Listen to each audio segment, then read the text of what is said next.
Craig, 3 straight losses. We got to start with the Penguins. Friday's deadline, as we know, it is approaching. So is it official?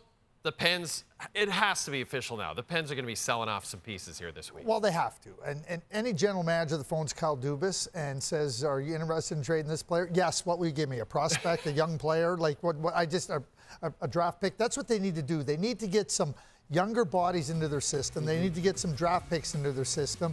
Their problem is not Sidney Crosby or Chris Letang or Evgeny Malkin or Erik Karlsson. The problem is that they have 10 players that don't give them anywhere near enough to support the first 10 players. So Kyle Dubas has seen the whole season play out.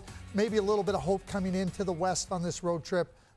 There's no hope anymore. Maybe there's a little bit of prayer going on, but prayer is not getting anywhere. The reality of the situation is they won their last playoff round in 2018.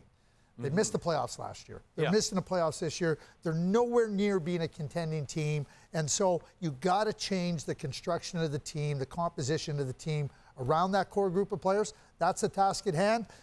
Unrestricted free agents pending, players with term on. Anybody phones, I'm interested, for sure. The guy who finished between the pipes, Alex Nedeljkovic, seems like he would be a nice fit somewhere. He sure would be. You're looking for a goaltender that can come in and spell your number one, give you a little bit of depth. Alex has played decently at different points in his career, so absolutely he's got to be there. And it doesn't stop there. I mean, you can get to a long list of players, I'm telling you right now. But then you talk about Jake Gensel. I mean, these two teams could actually be great trade partners potentially. Like, you're watching the Oilers, and I know you see them a lot living in Alberta.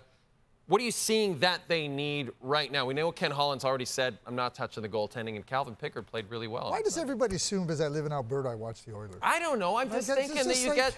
I don't. Like, you get the West feeds. You live in Toronto. Do you watch the Leafs all the time? I have to. No, you don't. Listen. It's my job. You watch the Edmonton Oilers. So for 20 games this year, they were terrible defensively. They gave up 83 goals in those 20 games. So the first 10 games of the season where they were awful, and the 10 games prior to this 4-game winning streak. In those other games, unbelievable defensively. You heard Leon Draisaitl talk about, we put a lot of work into this game. And when you're so good defensively, I don't even worry about their offense. When they commit to playing defense, they're a team that shows they're really hard to beat. And they become a team that's what makes you a contender. It's not the offense. The offense is needed, but playing defense, hard, committed defense, allows you to be successful and consider yourself as serious Stanley Cup contender.